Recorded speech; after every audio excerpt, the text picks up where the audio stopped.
Hey peeps! Welcome and welcome back to another video. I'm Volt, creator of the webcomic The Alchemist Collective, and today I wanted to talk about Moonhaven, the city in which The Alchemist Collective is set.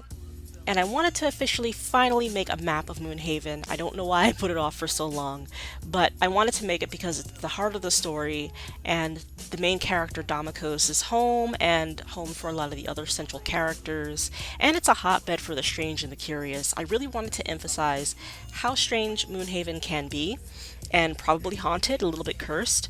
So this is the video for that. If you guys are interested in that, I'm going to be making mostly videos about my comic and lore and documenting those things. So if you guys are interested, feel free to keep watching. So, welcome to Moonhaven, the port city in which the Alchemist Collective is set. And I'll be your guide to this exceptional, mysterious gem of a city. Moonhaven was settled long ago, mainly by sailors and merchants. Before then, it was home to mostly woodland and the people of the moon, thought to be shifters. These were the native people. Once sailors and traders, mostly humans, dwarves, and elves, started to settle in, the population of the natives dwindled. They were either forced to move along to Ironshade with the dwarves to the west, or settle elsewhere across the sea. Some lineages remain in Moonhaven today, but they keep to their own communities. So what's Moonhaven like in the current timeline of the Alchemist Collective? So Moonhaven is a prime location along the starlit coast, and it's mostly for commerce. It quickly established itself as an ideal location for fishing, trading, and shopping. Though Moonhaven operates as an independent city, it's actually under the jurisdiction of Ostanara, the Kingdom of the Sea, about 6 days north of Moonhaven. We'll talk about Ostanara at a later date. Many adventures start in Moonhaven, and all kinds can find work at many of the bustling establishments. And depending on the district, one could live relatively comfortably in Moonhaven. Though, speaking of districts, this is where it gets weird. So I wanted to officially make a map of Moonhaven because, like I said, it's the heart of the story, it's a hotbed for the strange and curious, and so let's talk about the districts of Moonhaven because each one is its own individual thing. Moonhaven does operate as a unified city, but it's pretty big, so it's divided up into 4 districts. The first one is called Commerce, plainly enough, appropriately enough, and Commerce is the main port. This is where most initial trade happens. Here you go through customs, but after that it's mostly for travelers and sailors coming through. Most establishments here are inns, hostels, pubs, bathhouses, and, brothels. And markets. People coming in on business normally stop here. They don't go further out to the other districts because this is the main place where they need to be. So they don't really venture out unless they have other business or family or friends in Moonhaven. So Commerce is the main hub. If you're coming in from the sea, you will end up in Commerce. That is the right way to enter Moonhaven. District 2 is Amici, home to most residents of Moonhaven. Here are residentials, local shops, and municipal services like the Postal Service, Town Hall, and is home to Moonhaven's largest temple to Selene, the moon goddess. Damokos lives in this district actually, and his shop is here too. The closest proximity to commerce means it attracts more tourists, so there are more people coming in from commerce into Amici to shop and to look around and see what Moonhaven's culture has to offer. Moonhaven is a bit of a melting pot though, so you're going to see all kinds of little pockets of communities. There'll be one for dwarves and one for elves and whoever else might have settled in. You're going to get all kinds of nice, unique foods. So Amici is a perfectly serviceable place to just pass the time if you've got an extended stay in Moonhaven. There are pretty nice inns in this district too. District 3 is Ceres.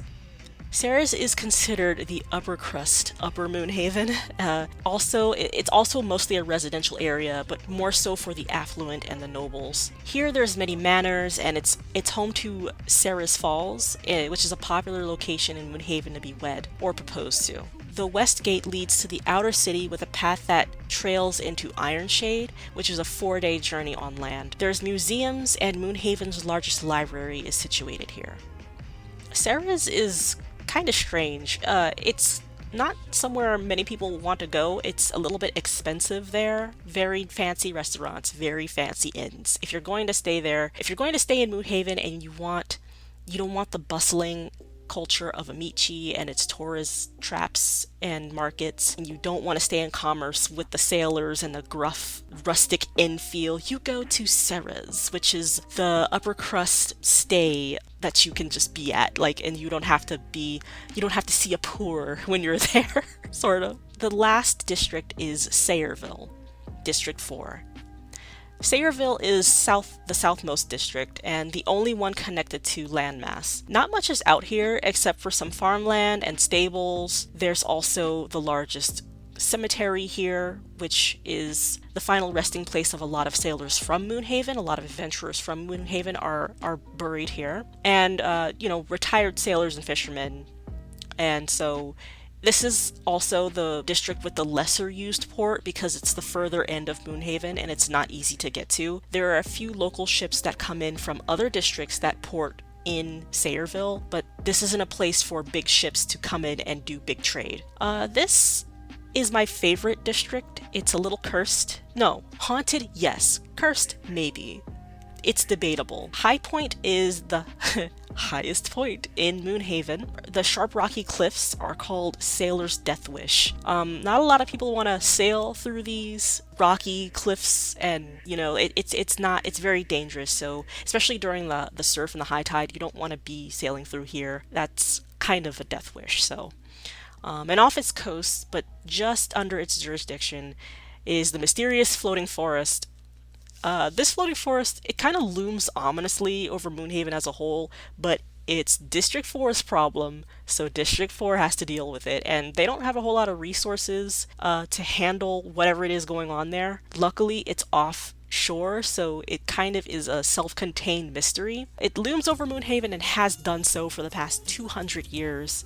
It's definitely haunted, and like I said, research is limited as many researchers have actually not returned from this forest, and it's pretty inaccessible by land at least. There was a bridge, but it's out now. It's gone. And they have not tried again to build one because it was pretty dangerous trying to build one in the first place. It's a pretty long distance between the mainland and this island with this floating forest, and there's also resting on the island proper that's in the water where the forest rose up. There is a deep endless pit that you could easily drop into if you're not careful. Many suspect that this is where the researchers have accidentally fallen into. They've accidentally fallen into this endless pit and they haven't returned, and since District 4's resources are limited for whatever reason, they won't ask for help from the other districts, probably because it's too perilous to try to go there. Much of the research is pretty limited, and a lot of those attempts have not been made again. So let me know if you want to know more about the mysterious floating forest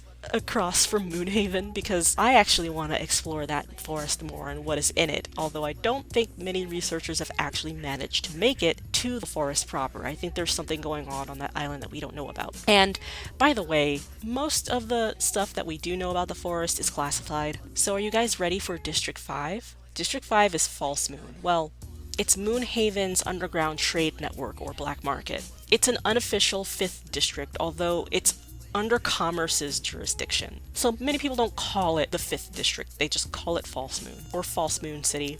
False Moon is the pirates' sanctuary. It's neutral territory, so pirates can dock and trade there without being turned in. Some of the most notorious figures, most notable figures, have stayed in False Moon and have found sanctuary in False Moon because, you can't get them. You can't get the meanest criminals on the high seas. You can't touch them because they're in False Moon. False Moon is an open secret most locals know of and have been to at some point. Faux pas is to report whatever goes on in False Moon, so whatever happens in False Moon stays in False Moon. So you can't be reporting, oh, this happened in False Moon to the constabulary in any of the districts in Moonhaven because A, nothing's going to be done about it, and B, people will know that you've reported them and they will come after you. Although many people that are involved in gangs or in commerce in False Moon, they're pretty tough people, but they don't tend to come up to cause trouble or problems because it's just not done. There is an agreement, a silent agreement between False Moon and Moonhaven proper that neither interferes with the other's business. So there's a very tenuous relationship between these two territories. So it's definitely not done to be reporting, oh, I went to False Moon to get this, or can you believe I found this super illegal substance in False Moon? What a steal. Like, do you no. Whatever you get or do there, whatever dealings you did there, stays there between you and maybe some close friends, if that. So it's also home to many who can't afford to stay in the mainland, and not all of them are unsavory types. It's just people who have settled there and live their lives out there, and it's pretty rough there. I won't even like sugarcoat it. Living in False Moon as a regular citizen is not easy. It's easy to get swindled, it's easy to get, mugged.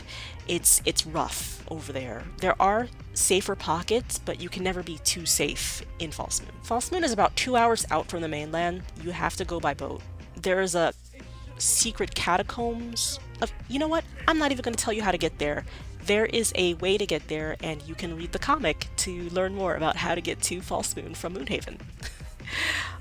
So the final things that I want to point out about False Moon is that they have their own guard, their own territory, and their own gang network.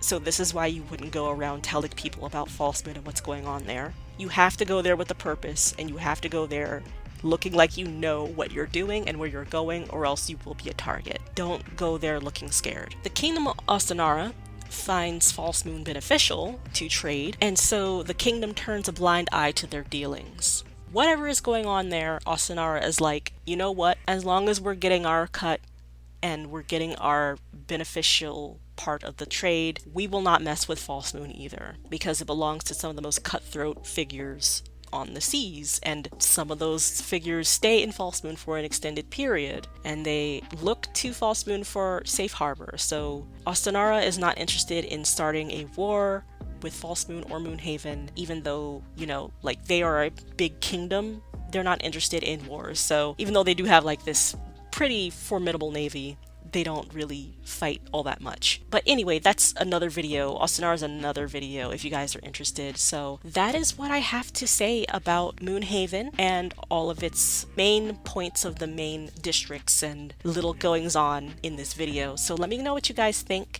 and if you have any questions, also let me know. I'd be happy to answer them in the comments below. And let me know if you want to know more about the Floating Forest or Sayreville, the 4th District, or Ostanara, or anything else I might have explained in this video, and I will make another video about it.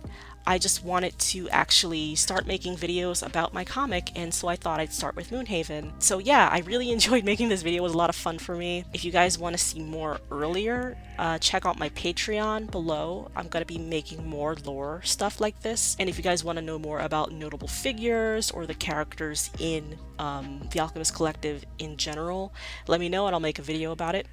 And yeah, just expect more soon. And if you want to read The Alchemist Collective, link is in the description below, and I'll talk to you guys later. Take care. Bye-bye.